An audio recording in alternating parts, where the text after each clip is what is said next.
우리 이 시간 다 같이 자리에서 일어나서 하나님 말씀 듣겠습니다. 오늘 보면 창세기 43장 주보에는 29절부터 나와 있는데요, 26절로 올라가서 26절부터 34절까지 말씀입니다. 저와 여러분이 한 절씩 교독하며 하나님 말씀 듣겠습니다.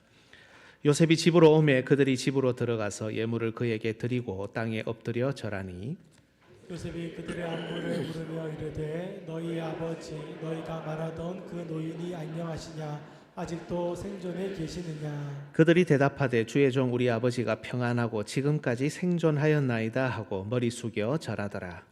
요셉이 눈을 들어 자기 어머니의 아들 자기 동생 베냐민을 보고 이르되 너희가 내게 말하던 너희 작은 동생이 이 아이냐. 그가 또 이르되 소자여 하나님이 내게 은혜 베푸시기를 원하노라. 요셉이 아우를 사랑하는 마음이 복받쳐 급히 울 곳을 찾아 안방으로 들어가서 울고 얼굴을 씻고 나와서 그 정을 억제하고 음식을 차리라 하매 그들이 요셉에게 따로 차리고 그 형제들에게 따로 차리고 그와 함께 먹는 애굽 사람에게도 따로 차리니 애굽 사람은 히브리 사람과 같이 먹으면 부정을 입음이었더라. 그들이 요셉 앞에 앉되 그들이 나이에 따라 앉으시나니 그들이 서로 이상히 여기더라. 같이 읽습니다. 요셉이 자기 음식을 그들에게 주되 베냐민에게는 사람보다 5배나 주매 그들이 마시며 요셉과 함께 즐거워하였더라. 아멘. 네, 자리에 앉아 주십시오. 네, 주 안에서 사랑하는 화중 성도 여러분, 지난 시간에 우리는 요셉과 형들이 헤어진 후 처음으로 다시 만나는 장면을 살폈습니다. 그 첫 만남은 곧장 첫 번째 테스트로 이어졌죠. 왜 요셉은 여러분 형들을 테스트해야 했을까? 요셉은 엎드려 절하는 형들을 보며 자기가 꾸었던 꿈을 생각했습니다. 그 첫 번째 꿈은 형들의 곡식단이 요셉의 곡식단에 절하는 것이었죠. 놀랍게도 이 첫 번째 꿈은 그 첫 번째 만남에서 성취되었습니다. 하지만 두 번째 꿈도 있었죠. 바로 해와 달과 11별이 요셉에게 절하는 꿈입니다. 이 꿈의 성취는 아직이죠. 지금 자기 앞에 엎드려 절하는 것은 10개의 별뿐입니다. 따라서 요셉은 아버지와 베냐민의 생사를 확인해 과연 하나님께서 이 꿈도 붙들고 계시는지를 확인해야 했습니다. 형들이 혹시 나에게 했던 대로 내 동생에게 하지 않았을까? 아버지는 과연 무사하신가? 하나님께서 주셨던 이 꿈을 확인하지 않고서는 요셉은 형들과 진정으로 하나 될 수 없었습니다. 그리고 이 공동체도 앞을 향해 걸을 수 없겠죠. 그래서 그는 형들을 만나면서 바로 테스트를 진행했습니다. 하지만 이 과정에서 놀라운 일이 일어납니다. 형들이 그들의 잘못을 괴로워하기 시작했던 것이죠. 요셉이 엄하게 대하는 과정에서 그들은 잠시나마 요셉이 걸었던 길을 걷습니다. 스파이라는 누명과 혐의를 받고 잠시지만 그들 모두 감옥에 갇힙니다. 그리고 더 극한의 상황으로 몰리면서 장자권자들은 상당한 압박을 받습니다. 그리고 이들은 결국 자기 입으로 직접 요셉에게 했던 짓이 큰 범죄였다, 핏값을 지급해야 하는 일이었다, 그 괴로움을 지금 우리가 받고 있구나라고 고백합니다. 비록 동생 요셉에게 정말 뉘우치면서 눈물로 회개하고 돌이키는 그런 고백은 아니었지만 그저 자기들의 말을 알아듣지 못한 어떤 애굽 총리 앞에서 자기들끼리 하고 있는 고백이었지만 이 고백을 들은 요셉은 감정을 주체하지 못하고 들어가서 몰래 웁니다. 목숨을 장담하지 못한 채 걸었던 지난 20년 넘는 세월이 허송 세월은 아니었던 겁니다. 하나님께서 그래도 모든 것을 보살피고 계셨던 겁니다. 여러분, 하나님께서 주신 꿈을 붙들고 믿음으로 걷는 세월은 결코 무의미하지 않습니다. 우리 하나님은 믿음으로 말씀의 원리를 붙드는 사람들의 세월에, 그리고 언약 공동체에 관한 그 꿈을 가슴에 담고 길을 걷는 사람들의 시간에 반드시 은혜의 눈물을 허락하시고 그것이 무의미한 것이 아니었다는 증거를 드러내십니다. 저는 우리 교회에 속한 모든 성도들이 죽기 전에 혹은 죽음 앞에서라도 이런 의미와 증거를 발견할 수 있기를 소망합니다. 후회와 아쉬움, 미안함과 불안함과 걱정, 이런 것으로 우리의 생을 마감하는 것이 아니라 정말 하나님께서 여러분의 지난 세월에 대해 은혜의 눈물을 허락하시고 같이 길을 걸었던 분들이 여러분을 존경하고 그리워하는 그런 마무리가 있기를 진심으로 소망합니다.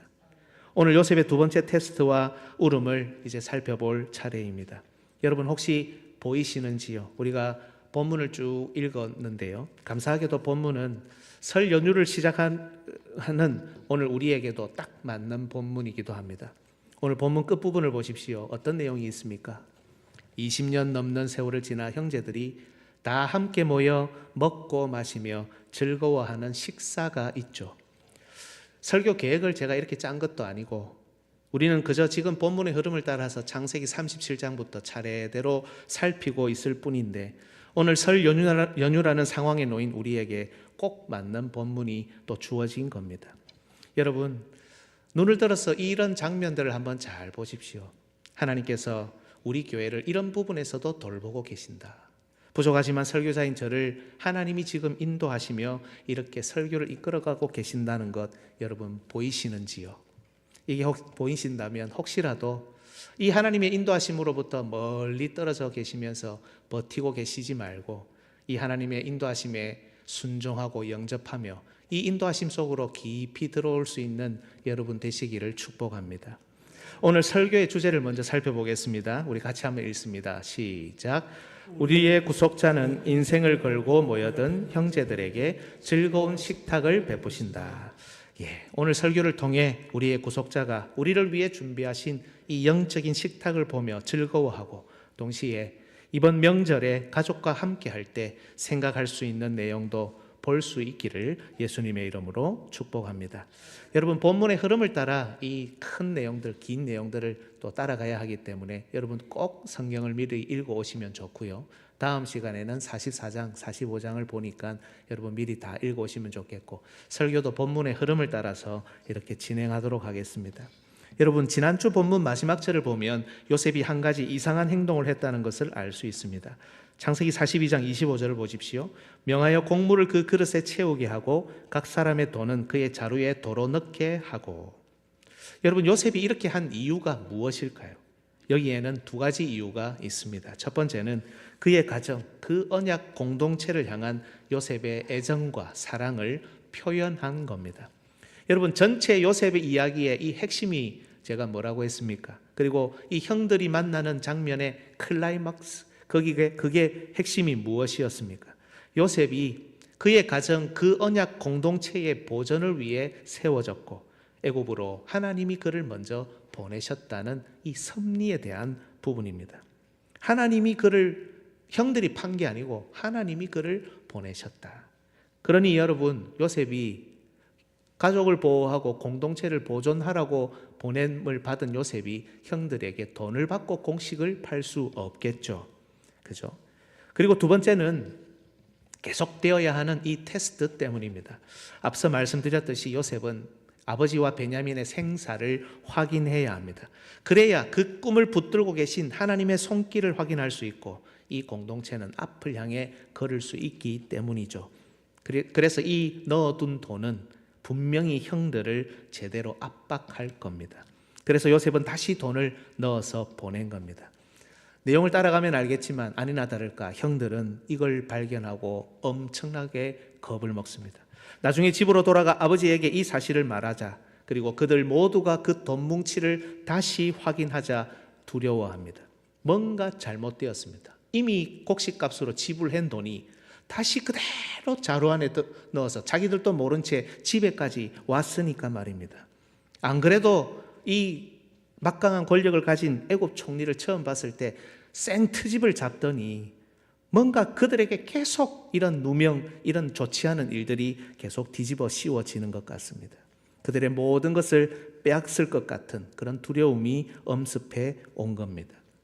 여러분 여기서 우리는 형들의 연약함을 다시 한번 확인합니다.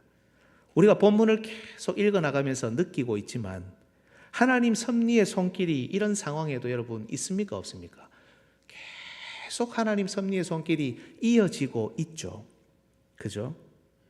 그래서 이 돈이 돌아온 겁니다. 나중에 여러분 요셉의 청지기가 그들에게 이 돈은 너희의 하나님이 너희에게 주신 것이다. 정말 그렇게 하나님께서 그들에게 베푸신 호의입니다. 선물입니다. 구속자를 통해서 그들에게 하나님께서 그래도 선물을 보내시고 호의를 보내시면서 그들을 보존하시겠다는 이 하나님의 사랑이 여기에 담겨 있습니다. 그런데 형 중에는 이걸 이해하거나 이걸 해석할 능력이 아무도 없다는 겁니다.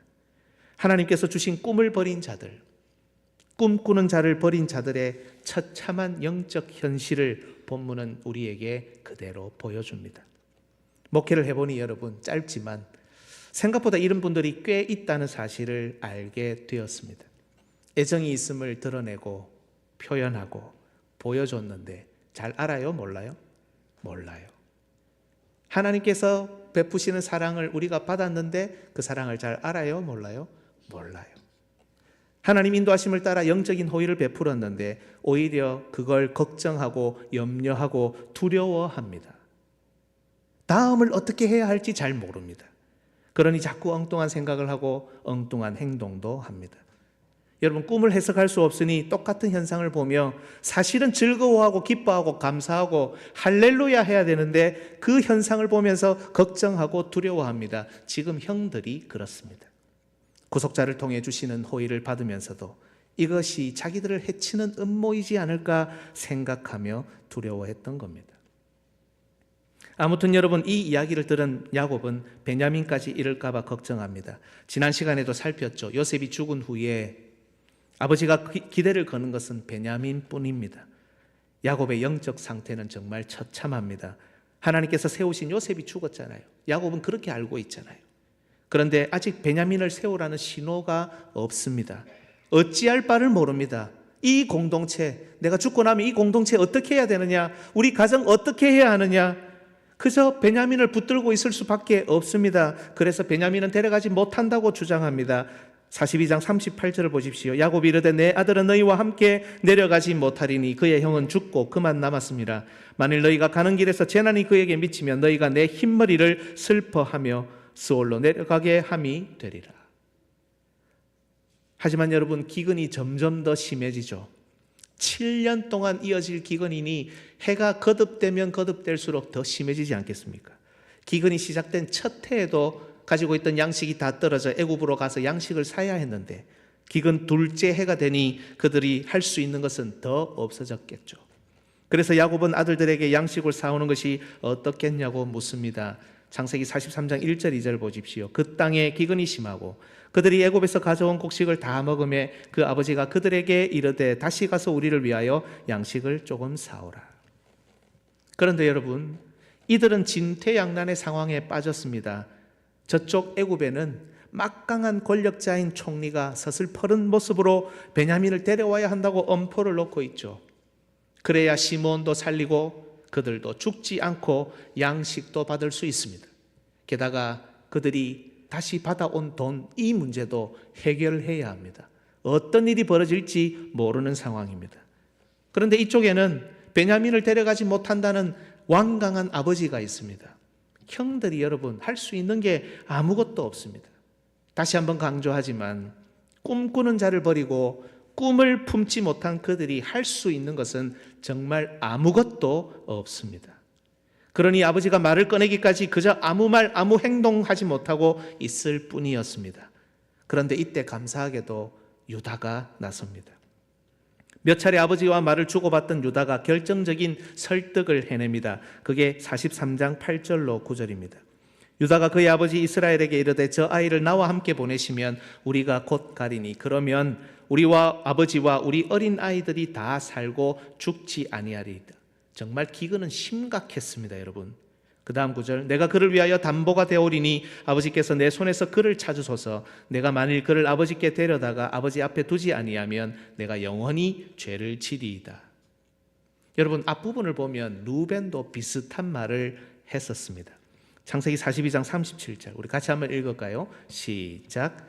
루벤이 그의 아버지에게 말하여 이르되 내가 그를 아버지께로 데리고 오지 아니하거든 내 두 아들을 죽이소서. 그를 내 손에 맡기소서. 내가 그를 아버지께로 데리고 돌아오리이다. 유다는 내가 담보가 되겠습니다. 루벤은 내 두 아들을 죽이십시오. 근데 여러분, 루벤이 이 말했을 때 야곱이 설득 당합니까? 안 당합니까? 안 당합니다. 거부합니다. 못 간다. 내 아들은 너희들과 못 간다. 이렇게 이야기하죠. 한쪽은 자기 목숨을 걸었고 한쪽은 두 아들을 걸었는데 여러분, 이게 왜 한 사람은 설득이 안 되고 다른 사람은 설득을 하는 겁니까? 무슨 차이였을까? 여러분, 참 신기하게도 요셉을 팔았을 때 그때 주로 말을 했던 사람도 르우벤과 유다였습니다. 이들이 장자 위치에 있었기 때문이죠. 이번에도 마찬가지입니다. 르우벤과 유다만 이 말을 합니다. 그리고 이들의 말도 비슷합니다. 그런데 야곱은 르우벤의 말에는 꿈쩍하지 않다가 유다의 말에는 설득당해서 보냅니다. 무슨 차이일까요? 르우벤이 먼저 말합니다. 내 두 아들을 죽이십시오. 내가 베냐민을 데리고 오지 못하면 내 두 아들의 목숨을 내어놓겠습니다. 여러분, 르우벤이 엄청 많이 걸은 것 같잖아요. 그죠? 여러분, 르우벤에게 몇 명의 아들이 있었을까? 창세기 46장 8절로 9절을 봅시다. 애굽으로 내려간 이스라엘 가족의 이름은 이러하니라. 야곱과 그의 아들들 곧 야곱의 맏아들 르우벤과 르우벤의 아들 하녹과 발루와 헤스론과 갈미요. 몇 명입니까? 4명입니다. 전에 한번 제가 말씀을 드렸죠. 르우벤은 항상 엉뚱해요.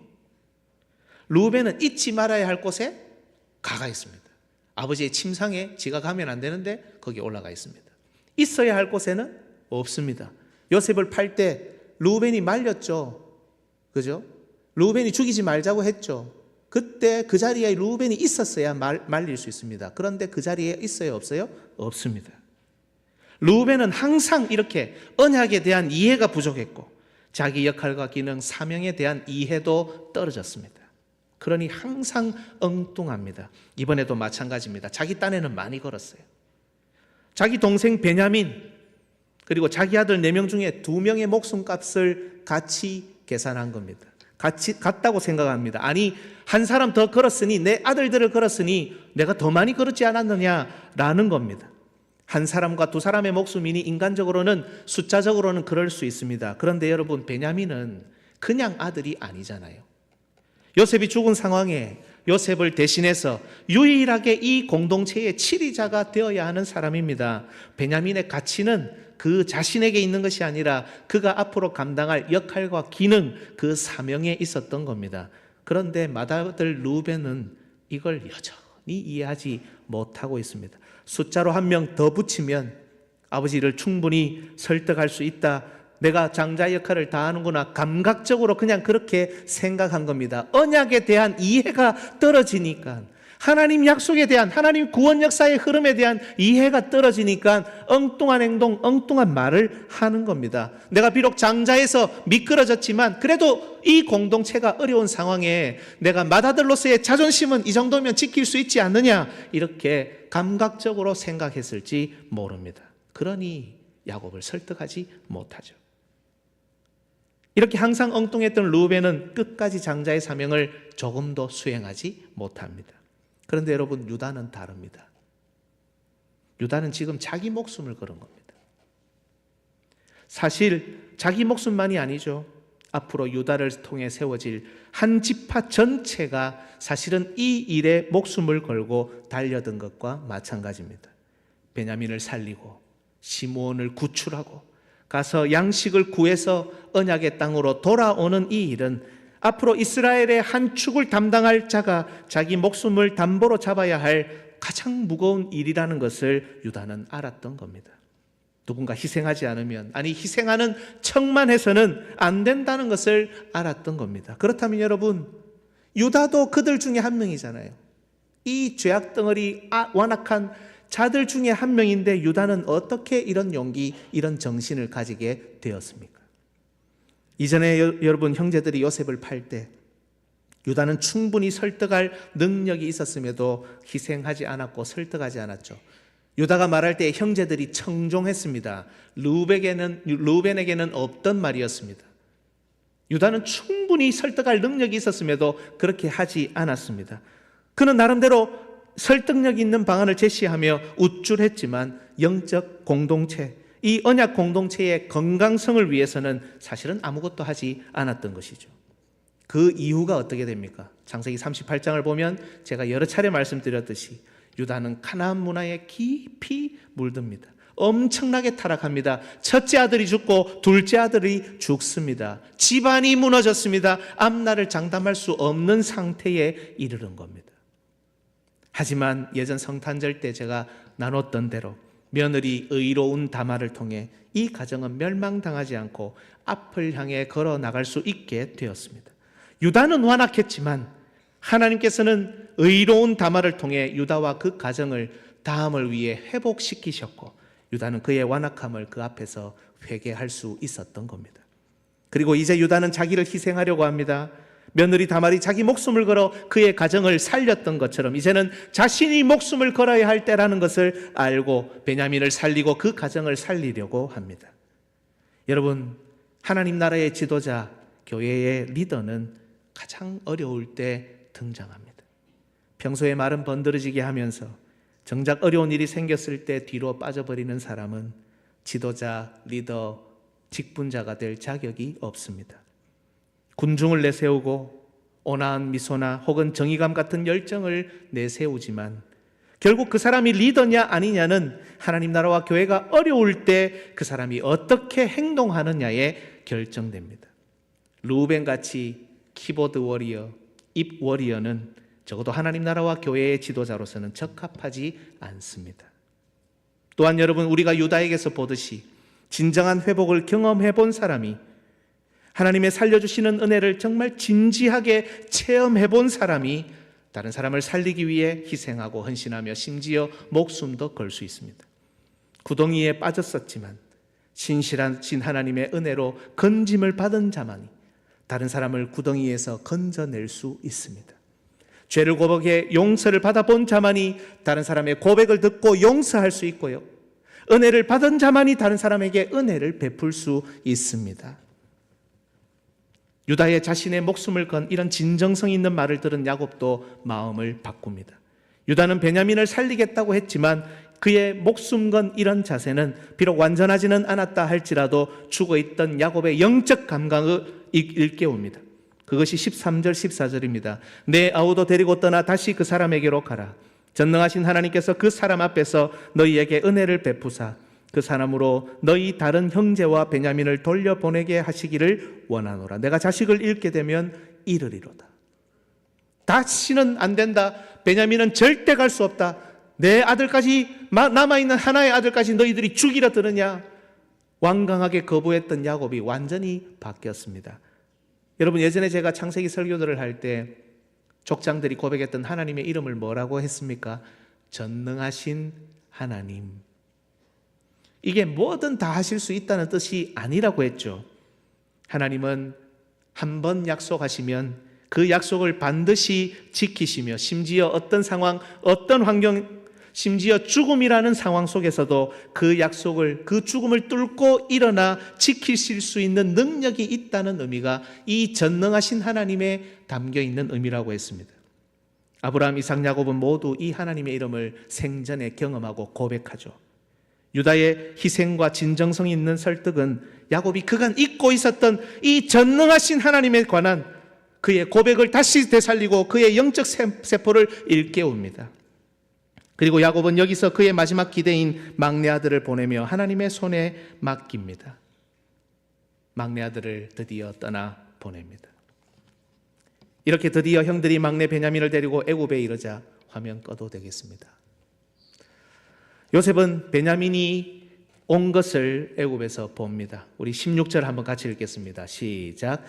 요셉은 베냐민이 그들과 함께 있음을 보고 자기의 청지기에게 이르되 이 사람들을 집으로 인도해 드리고 짐승을 잡고 준비하라. 이 사람들이 정오에 나와 함께 먹을 것이니라. 청지기에게 일러서 이들을 자기 집에 초청하고 식사를 준비하게 합니다. 여러분, 요셉의 이 행동을 어떻게 보십니까? 왜 요셉이 이렇게 한다고 이해하고 계십니까?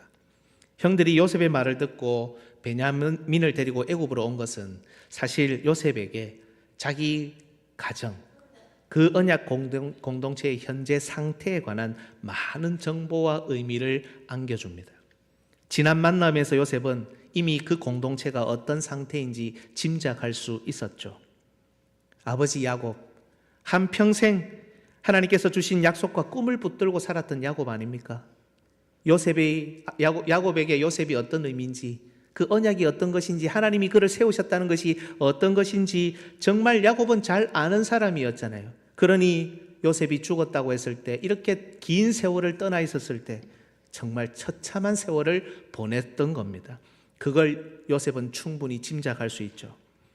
그런 아버지 야곱에게 그의 하나밖에 없는 동생 베냐민이 어떤 의미인지 다른 사람은 몰라도 요셉은 충분히 이해했을 겁니다. 그런 아버지가 베냐민을 지금 보냈네요.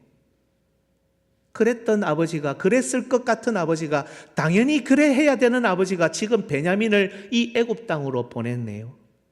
아버지가 이 순간 하나님의 섭리의 모든 것을 맡기고 있음을 말하지 않아도 요셉은 볼 수 있습니다.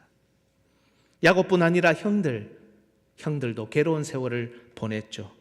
하지만 그래도 형들은 그들의 말처럼 그간 베냐민에게는 나쁘게 하지는 않았네요. 베냐민을 데리고 왔습니다. 눈앞에 보고 있습니다. 그들은 더 악한 길을 선택하지 않았던 겁니다.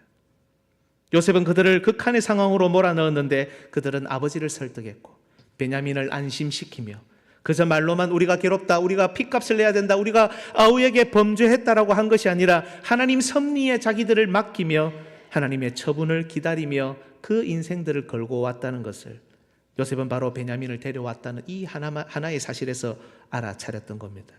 무엇보다 하나님께서 그에게 주셨던 꿈, 예측할 수 없었던 상황 속에서도 흐트러짐 없이 유지되고 있었다는 것을 요셉은 베냐민을 포함한 모든 형제가 그 앞에 모인 것을 보며 확인할 수 있게 된 겁니다. 이제 그들은 조금 더 준비되었습니다. 몹시 나쁜 짓을 저질렀고 정말 나쁜 말과 행동을 했으며 하나님 주신 꿈도 버렸고 꿈꾸는 자도 버렸지만 그들은 더 악해지지 않았고 이 테스트를 통해 조금 더 성장했습니다. 하나님 섭리의 손에 점점 그들을 맡기고 있는 그 장면을 요셉은 바로 보았던 겁니다. 여러분, 요셉은 이 공동체를 보존하는 구속자입니다. 그래서 요셉은 이렇게 모든 것을 하나님 손에 맡기고 자기에게 모여든 형제들을 자기 청지기를 통해 집으로 초대하고 초청한 겁니다. 하지만 이 부족한 형들은 사실 돈 뭉치도 해석하지 못했었고 걱정했었죠. 이 초청도 걱정하며 염려합니다. 정말 여러분, 호의와 은혜를 부담스러워하고 혹시 내가 더 손해보지 않을까, 내가 혹시 더 고생하지 않을까 염려하는 이 시대의 그리스도인들, 우리를 너무 닮지 않았습니까? 하나님의 은혜, 좋습니다. 내가 필요할 때 그거 꼭 주십시오. 그런데 하나님의 은혜가 막 주어지는데 이게 불안한 거예요. 내가 더 고생하지 않을까? 내가 더 수고해야 하지 않을까? 내가 손해보지 않을까? 그런 우리의 모습과 이 형들의 모습이 꼭 닮아 있습니다. 창세기 43장 18절을 보십시오. 그 사람들이 요셉의 집으로 인도됨에 두려워하여 이르되 전번에 우리 자루에 들어있던 돈의 일로 우리가 끌려드는도다. 이는 우리를 억류하고 달려들어 우리를 잡아 노예로 삼고 우리의 나귀를 빼앗으려 함이로다 하고 이렇게 걱정한다는 겁니다. 하지만 요셉은 이렇게 걱정하며 주절거리는 그들을 위로합니다. 시므온도 풀어줍니다. 그들의 발을 씻도록 물을 내어주고 그들의 지친 나귀에게도 먹이를 줍니다. 23절입니다. 그가 이르되 너희는 안심하라, 두려워하지 말라. 너희 하나님, 너희 아버지의 하나님이 재물을 너희 자루에 넣어 너희에게 주신 것이니라. 그죠? 너희 돈은 내가 이미 받았느니라 하고 시므온을 그들에게로 이끌어내고 그들을 요셉의 집으로 인도하고 물을 주어 발을 씻게 하며 그들의 나귀에게 먹이를 주더라. 그리고 이렇게 모여있는 그들에게 요셉이 오자 형제들은 일제히 요셉에게 예물을 드리며 땅에 엎드려 절합니다. 여러분, 하나님께서 주신 꿈은 반드시 이루어집니다. 하나님의 약속은 틀림없이 나타납니다. 11별이 요셉에게 엎드렸죠.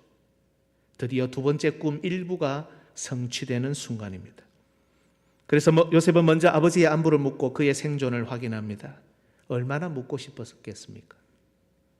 27절로 28절에 요셉이 그들의 안부를 물으며 이르되 너희 아버지, 너희가 말하던 그 노인이 안녕하시냐? 아직도 생존해 계시느냐? 그들이 대답하되 주의 종 우리 아버지가 평안하고 지금까지 생존하였나이다 하고 머리 숙여 절하더라. 그리고 자기의 사랑하는 동생 베냐민을 봅니다. 이 장면에서 요셉은 감정이 이제는 북받칠 대로 북받쳐서 안방으로 들어가서 웁니다. 지난번 울음은 그들의 고백을 듣고 터져나온 울음이죠. 하나님께서 지난 세월을 잊지 않으시고 손길을 그들에게 계속 펼치고 계셨음을 확인한 은혜의 눈물이었습니다. 그리고 오늘 본문의 울음은 사랑하며 그리워했던 동생을 본 사랑의 울음입니다. 가장 연약했던 동생, 가장 연약했던 형제인데 잠시 맹수로 돌변했던 형제들 사이에서 해를 당하지 않고 살아 지금 함께하고 있음에 감사하는 울음입니다. 또한 처참한 세월을 보내면서 끝까지 살아 기다린 아버지의 생존을 직접 확인한, 베냐민을 보냈으니 그 말도 사실 아니겠습니까? 그 내용을 확인한 울음입니다. 그의 아버지의 신앙적인 회복, 그 결단을 본 울음입니다. 무엇보다 연약하고 완약했던 형제들이 하나님 섭리의 모든 것을 맡기고 함께 모여있는 이 장면, 이 상황에 관한 울음입니다. 이들은 좀 더 준비되었고 좀 더 성장했습니다. 형제들이 조금씩 변하고 있는 것을 따라 요셉의 울음도 깊어집니다. 이런 그들을 위해 요셉은 식탁을 준비합니다. 그런데 이상한 일이 있죠. 33절 34절 그들이 요셉 앞에 앉되 그들의 나이에 따라 앉히게 되니 그들이 서로 이상히 여겼더라. 요셉이 자기 음식을 그들에게 주되 베냐민에게는 다른 사람보다 5배나 주매 그들이 마시며 요셉과 함께 즐거워하였더라. 어떻게 알았는지 그들 나이 순서대로 자리를 앉힌 겁니다. 그리고 제일 말석에 있는 베냐민에게 요셉은 5배나 풍성한 음식을 내어 줍니다. 물론 형제들은 겉으로는 애굽 총리와 함께 식사를 하니 그랬겠지만 더 이상 동생이 더 큰 사랑을 받는 것에 관해서는 아랑곳하지 않고 받아들이죠. 정말 이 모든 과정을 보면 정말 하나님이 하나하나 풀어가시고 하나하나 만들어가시고 정확하게 갚아주시는 것을 봅니다. 동생이 더 큰 사랑을 받아도 얼마든지 받아들일 수 있는 겁니다. 그저 그 식사와 연애, 그 식탁을 요셉과 함께 즐거워하고 있는 그들의 모습을 우리는 확인할 수 있습니다. 그들은 동생이 권세자의 사랑을 더 받는 것 즐거워할 수 있습니다. 그렇게 하지 않았을 뿐이고 그렇게 하지 못했을 뿐입니다. 하지만 모든 것을 하나님 섭리의 손에 맡기자 그들의 목숨을 부지하는 은혜를 입자 더 큰 은혜, 더 큰 사랑을 받자 그 순서가 그 즐거움을 방해하지 못한다는 것 바로 요셉이 베푼 식탁에서 그들이 확인하고 있습니다. 하지만 여러분 여기에 한 구절이 더 있죠. 그게 바로 32절입니다. 우리 같이 한번 읽어볼까요? 시작.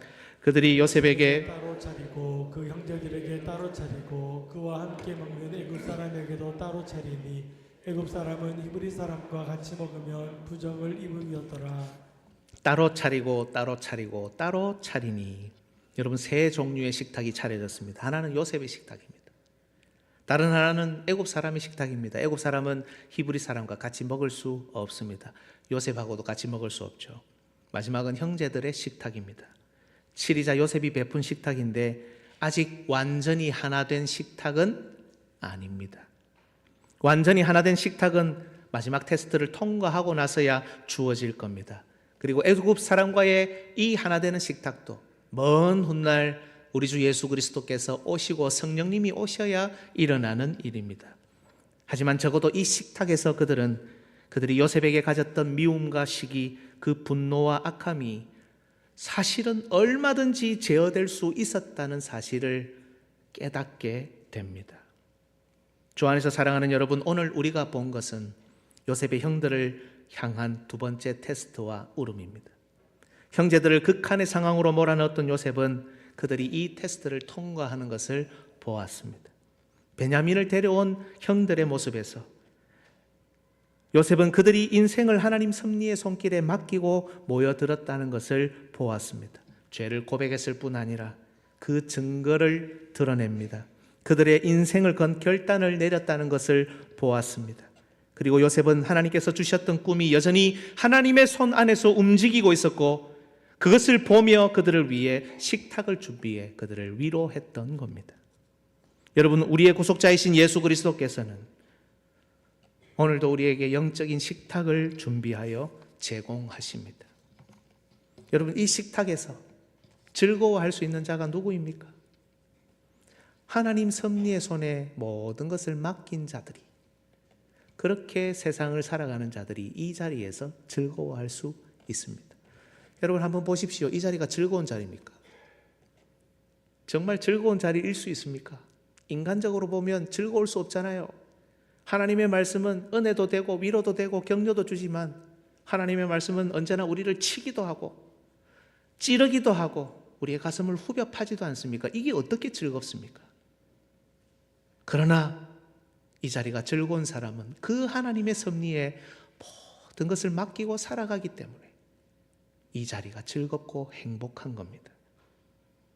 뿐만 아니라 죄를 고백하며 그 고백에 걸맞는 돌이킴의 증거를 가지고 돌아온 자들이 이 자리가 즐겁습니다. 맹수들 틈에 밖에서 치열하게 살고 어떻게 하면 살아남을 수 있을까 고민하지만 그 틈에서 살아남아 구속자가 계시는 이곳에 온 자들이 즐겁습니다. 밖에서 처참한 세월을 보내고 험난한 험악한 세월을 보냈지만 그것을 견디며 끝까지 살아남은 자들이 바로 이 자리가 즐겁습니다. 무엇보다 순서, 서열, 높낮이가 상관없는 자들, 여러분 이 자리에 와서도 그걸 생각하면 얼마나 즐거울 수가 없습니다. 안 그렇습니까? 주 안에서 하나님 나라에서 이런 것들이 이제는 아무 의미가 없고 내 인생 모든 것을 하나님께 걸고 살아간다, 하나님의 섭리의 손길에 모든 것을 맡길 수 있다, 이렇게 할 수 있는 자들이 이 자리에서 즐거운 겁니다. 막내 동생이 5배나 많은 은총을 받아도 이제는 시기하지 않고 질투하지 않고 미움을 내지 않는 자들이, 그래서 그게 불편하지 않는 자들이 이 자리가 즐거운 겁니다. 이 구속자의 식탁은 바로 그런 즐거움이 있습니다. 제가 여러분에게 한번 묻겠습니다. 여러분은 과연 이 영적인 식탁의 자리가 정말 즐거우십니까? 아니면 아직도 조금 불편하고 아직도 조금 어색합니까? 또한 여러분, 우리는 여기서 설 연휴를 맞아 믿지 않는 가족, 믿는 가족을 만나 교제하는 우리가 어떻게 생각해야 하는 점도 배울 수 있습니다. 가족의 진정한 하나됨은 여러분 한자리에 모여 있느냐 거기에 달린 것이 아니라는 겁니다. 요셉과 형제들은 지금 한자리에 모여 있지만 여전히 다른 식탁을 대하고 있습니다. 아직 해결해야 할 일이 남아있기 때문입니다. 그들의 고백이 그 지난 세월에 관한 이해가 일치해야 진정으로 하나의 식탁을 대할 수 있습니다. 가족의 진정한 하나됨은 여러분 설날에 문안을 하고 서로 인사와 선물을 나누고 식사 한 끼 하는 것에 달려있지 않습니다. 여러분 신앙이 다르고 신앙의 색깔이 다르고 고백이 다른데 어떻게 진짜 하나가 될 수 있습니까? 가족의 신앙 고백이 일치하느냐, 지난 모든 세월에 관해 하나님을 향해 같은 이해를 고백할 수 있느냐에 달려 있습니다. 또한 여러분 가족 중에 나보다 5배나 많은 은혜와 복을 받은 자가 있어도 더는 미워하거나 시기하거나 질투하지 않아야 구속자가 베푸시는 이런 영적인 식탁, 우리 가족의 식탁을, 즐거운 식탁을 공유할 수 있다는 것 여러분 기억하십시오. 하나님 섭리의 손길에 모든 것을 걸고 살아가는 자들이 구속자가 베푸시는 이 자리에서 베푸시는 영적인 식탁이든 가족과 함께하는 우리 육체의 식탁이든 제대로 즐거워하며 점점 더 하나의 식탁을 대할 수 있습니다. 매주일 구속자가 우리에게 베푸시는 식탁을 같은 마음 같은 뜻으로 대하고 즐거워하며 무엇보다 이번 연휴 가족들이 점점 더 하나 되는 식탁을 맞이하도록 그것을 소망하기를, 그걸 실천하며 살아갈 수 있기를 예수님의 이름으로 축복합니다. 아멘. 잠시 기도하겠습니다. 우리 아이들은 데리고 내려오시면 되겠습니다. 하나님 아버지 감사합니다. 오늘 우리에게 하나님의 말씀을 주시고 또 특별히 설 연휴를 맞은 우리가 또 무엇을 생각해야 하는지, 무엇보다 매주일 우리에게 영적인 식탁을, 즐거운 식탁을 제공하시는 우리 하나님에 대해서 우리가 무엇을 생각해야 하는지 보게 하시니 감사합니다. 아버지 하나님, 하나님께서 우리를 극한의 상황으로 모시고 테스트를 하실 때 통과하며 울 수 있는 자들이 되도록 하나님 우리의 영적 세포를 일깨워 주시옵소서.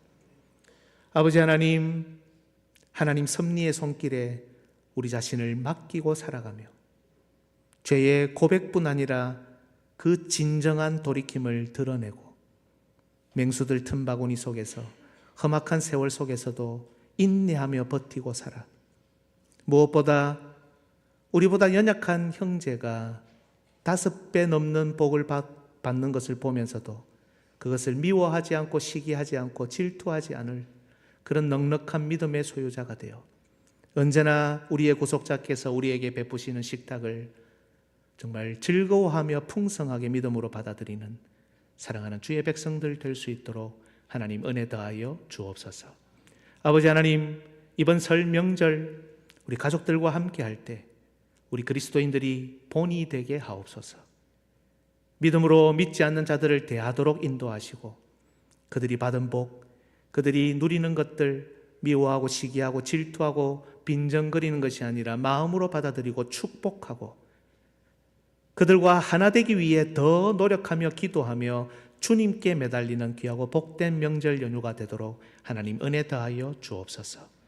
그리하여 우리가 주님께로부터 받는 이 식탁이 언제나 즐겁고 불편하거나 어색하지 않으며 정말 하나님께서 우리에게 원하시는 이 모든 테스트를 통과하고 하나님께 영광 돌리는 즐거운 교제가 풍성한 우리 모두 되도록 하나님 역사하여 주옵소서. 감사드리옵고 예수님의 이름으로 축복하며 기도드리옵나이다. 아멘. 네, 우리 두 목사님 가정 한번 나와주시죠. 마이크 한번 주시죠.